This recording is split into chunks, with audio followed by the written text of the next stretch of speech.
हम आपको बताएंगे कि फैसलाबाद पार्किंग कंपनी में करोड़ों रुपए की करप्शन का इंकशाफ हुआ है और साल 2018 से 2023 तक फैसलाबाद पार्किंग कंपनी मुलाजमीन ने साइट्स पर ओवर चार्जिंग समेत करप्शन की है, जबकि मुलाजमीन ने इकट्ठे होने वाले रेवेन्यू में भी रकूम को खुर्द-बुर्द किया है और ऑडिट रिपोर्ट ने जिम्मेदारान का भांडा फोड़ दिया है। मजीद इस बारे में बताने के लिए हमें जो है नुमाइंदा फैसलाबाद रुबाब चीमा ने। अच्छा रुबाब, सबसे पहले ये बताएं कि ये 20 करोड़ रुपए की जो करप्शन हुई है, इसके इंकशाफ का बुनियादी जरिया क्या था? जी बिल्कुल फरजाना, जैसे कि आपको पता है कि किसी भी शहर में जब शहरियों को फैसिलिटेट करना होता है तो हुकूमत की जानिब से मुख्तलिफ अदारे बना दिए जाते हैं, कंपनीज बना दी जाती हैं। इसी तरह फैसलाबाद में भी जो है वो शहरियों को पार्किंग की सहूलत बेहतर तरीके से देने के लिए फैसलाबाद कंपनी बनाई गई थी, पार्किंग कंपनी बनाई गई थी, ताकि शहरी जो है वो मुख्तलिफ पार्किंग साइट पर अपनी जो है वो गाड़ियाँ पार्क करके बासानी अपना जो भी उनको काम है वो कर सकें। लेकिन यहाँ पर जो है वो पार्किंग कंपनी बजाय शहरियों को फ़ायदा देती, उल्टा उनको जो है वो इसका खमियाजा भुगतना पड़ा। जैसे कि फैसलाबाद पार्किंग कंपनी में माली बेज़ाब्तियाँ हमारे सामने आई हैं, जिस तरह कौमी ख़जाने को भरपूर तरीके से जो है वो तकरीबन 20 करोड़ से ज़ायद का टीका लगाया गया है, जबकि ये तमाम तर बात जो है इसका इंकशाफ जो है वो ऑडिट रिपोर्ट में किया गया है। जो 92 न्यूज़ को दस्तावेज़ मसूल हुए हैं, इसमें वाज़ह तौर पर जो है वो तमाम तर चीज़ें क्लियर की गई हैं कि किस तरह से जो है वो पार्किंग कंपनी के मुलाजमीन शहरियों को दोनों हाथों से लूटते रहे हैं। माली साल अगर हम बात करें साल 2018 से 2023 तक ये सिलसिला जो है वो चलता रहा है। कंपनी की जानिब से शहर के मुख्तलिफ इलाकों में जो है वो 40 पॉइंट्स ऐसे मुकर्रर किए गए थे शहर भर में, जहाँ पर जो है वो शहरी अपनी पार्किंग के लिए गाड़ियाँ, बाइक्स और दीगर जितना भी उनकी चीज़ें हैं, जिसमें ऑटो रिक्शा वगैरह और तमाम तर चीज़ें आ जाती हैं, कन्वेंस आ जाती है, तो उसके लिए वो वहाँ पर जो है शहरी जाएंगे, पार्किंग में अपनी गाड़ी खड़ी करेंगे और जो भी उनको काम है, अपने काम के लिए जाते हैं, शॉपिंग के लिए जाते हैं, जिस भी चीज़ के लिए जाते हैं वो वहाँ पर जो है वो चले जाएं और अपना काम करके आएँ। लेकिन कंपनी के जो मुलाजमीन हैं उनकी जानिब से एक तो शहरियों के साथ जो है वो अच्छा रवैया अपनाया नहीं जाता, ओवर चार्जिंग की जाती है। मतलब अगर पर आवर की हम बात कर लें तो बाइक जो अगर आप 1 घंटा खड़ा करते हैं तो पर्ची के ऊपर जो उसकी फ़ीस लिखी होती है ना वो 20 रुपये होती है।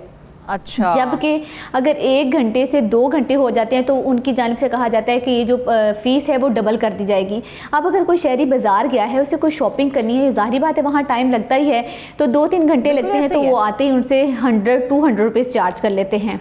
इसी तरह गाड़ी की कीमत है, मतलब गाड़ी अगर आपने 1 घंटा खड़ी करनी है तो उसकी आपको फीस 1000 रुपया दी जाएगी। ये मामला मेरे अपने साथ भी पेश आया है कि ओवर चार्जिंग का, जब 1 से 2 घंटे ज्यादा हो जाए तो ओवर चार्ज किया जाता है और बहस मुबासे के बाद भी आखिरकार हमें ही पैसे अदा करने पड़ते हैं।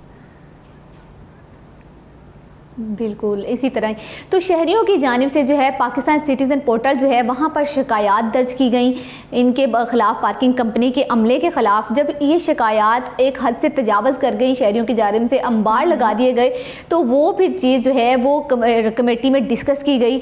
उसके ऊपर जो है वो ऑडिट रिपोर्ट तैयार हुई। ऑडिट रिपोर्ट में देखा गया कि किस तरह से शहरी जो हैं वो इन कंपनी मुलाजमीन के हाथों लुट रहे हैं, तो उस हवाले से जो है वो कमेटी जो है वो बनाई गई। रिपोर्ट में भी जो है वाज़ह तौर पर ये बात वाज़ा कर दी गई कि शहरियों का जो है, जब शहरी की जानिब से जो शिकायत हुई है उनमें सबसे ज़्यादा ओवर चार्जिंग और उनके रवैये की है कि इनकी जानिब से जो है वो बहुत बदतमीजी की जाती है, बाज़ औक़ात गालिम गलौज तक बात पहुँच जाती है। मुलाज़मीन जो है क्योंकि 20 करोड़ रुपए की जो है वो बेज़ाब्तियां सामने आ रही हैं, क्या ये बदअनवानी सिर्फ ओवर चार्जिंग तक की महदूद थी या फिर इसके अलावा भी तरीके अपनाए गए हैं कि जिससे पैसे ज़्यादा वसूल किए जाएं?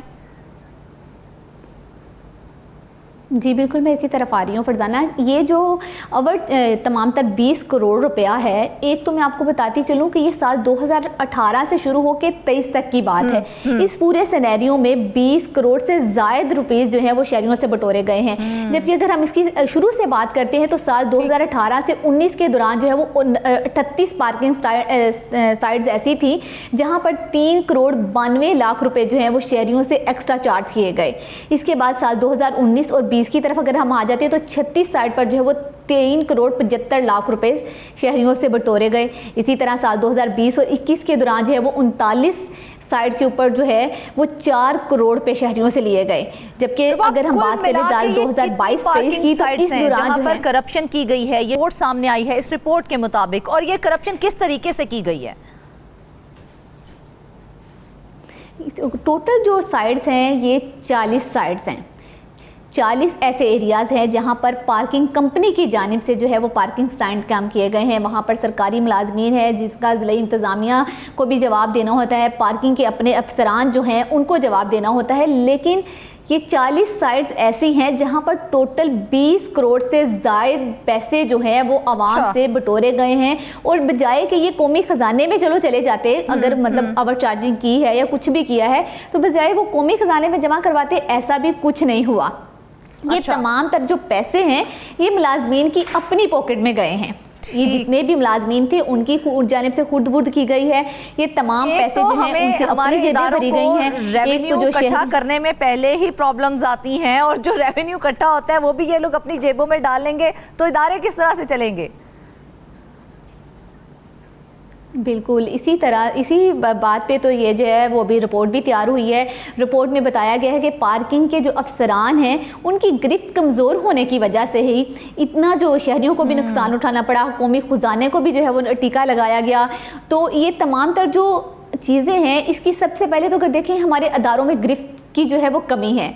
اگر ہمارے افسران اپنے ٹھنڈے کمروں سے نکل کر ان تمام ملازمین کی چیکنگ کرتے ہیں تو کیا یہ قومی خزانے کو جو بدنام کیا جا رہا ہے, اوور چارجنگ کی جا رہی ہے, شہریوں کے ساتھ جو بدسلوکی کی جا رہی ہے, یہ تمام چیزیں پھر رک سکتی ہیں. لیکن اگر ہم اپنے سیٹوں میں بیٹھے رہیں گے, اپنے کمروں میں بیٹھے رہیں گے تو اس طرح ہی جو ہے وہ ملازمین بھی کرپشن کرتے رہیں گے, شہری بھی جو ہے وہ لوٹتے رہیں گے, اسی طرح شکایتوں کے انبار لگتے رہیں گے. تو اسی طرح میں آپ کو بتاؤں یہ جو معاملہ تھا یہ اکتوبر 2023 کو پہلی دفعہ جو ہے وہ کمیٹی میں انتظامیہ کے سامنے رکھا گیا, کمپنی کی انتظامیہ کے سامنے. پھر جو ہے اس پر اس کے حوالے سے تحقیقات شروع ہوئی. لیکن مزے کی بات یہ ہے کہ جو کمپنی کے افسر تھے ان کی جانب سے ملازمین کے خلاف کوئی بھی کارروائی نہیں کی گئی. انہوں نے جو تحقیقات کی ہے اس تحقیقات میں ان کا کوئی ملازم جو ہے وہ ایسے فراڈ نکلا ہی نہیں, ان کی جانب سے اوور چارجنگ کی ہی نہیں گئی. جبکہ آڈٹ حکام نے اس تمام تر چیز کو جو ہے وہ ڈینائی کیا ہے کہ بالکل بھی ایسی بات نہیں ہے. وہ سیٹسفائی نہیں ہوئے جو کمپنی کی جانب سے ان کے سامنے تمام تر مدعا رکھا گیا تھا. ان کی جانب سے اب جو ہے آڈٹ حکام ان کی جانب سے دوبارہ سے جو ہے وہ معاملے کی تحقیقات کے لیے جو ہے کمیٹی قائم کرنے کا حکم دیا گیا ہے. آپ نے ہمیں بتایا کہ 2018 سے لے کے 2023 تک جو ہے یہ معاملات چلتے رہے ہیں. اگر ہم ہر مالی سال کی بات کریں تو ہر مالی سال میں کتنی رقم خرد برد کی گئی ہے, اور کیا اس میں کوئی خاص پیٹرن یا تسلسل دکھائی دیتا ہے؟ بالکل ہر سال میں دیکھیے, ابھی میں نے آپ کو اس کے فگر وائز بتایا ہے کہ پہلے سال میں جو ہے وہ 4 کروڑ کی کرپشن کی گئی, دوسرے سال میں 3 کروڑ کی گئی, اس کے بعد جو ہے سال 2021 اور 22 کی اگر ہم بات کرتے ہیں تو اس میں بھی 4 کروڑ کی کرپشن کی گئی. اس طرح ہر سال جو ہے وہ کروڑوں روپے مجموعی طور پر ملا کے جو ہے وہ 19 کروڑ بن رہے ہیں. مطلب سال 2018 سے شروع ہوئی ہے چیز, کروڑوں میں چلی ہے, اور 2018 سے 23 تک اس کا کوئی چیک اینڈ بیلنس ہی نہیں کیا گیا. مطلب افسران کو ہوش ہی نہیں آئی. یہ بھی شہریوں کی جانب سے جب شکایات درج کی گئی ہیں پاکستان سٹیزن پورٹل پر تو اس پر جو ہے وہ آڈٹ حکام نے جو ہے وہ ایکشن لیتے ہوئے تمام تر واقعے کی تحقیق کی ہے. جبکہ اگر ہم بات کریں 2018 اور 23 تک ایک بہت لمبا عرصہ ہے, اس دوران کسی کا رجحان اس طرف آیا ہی نہیں.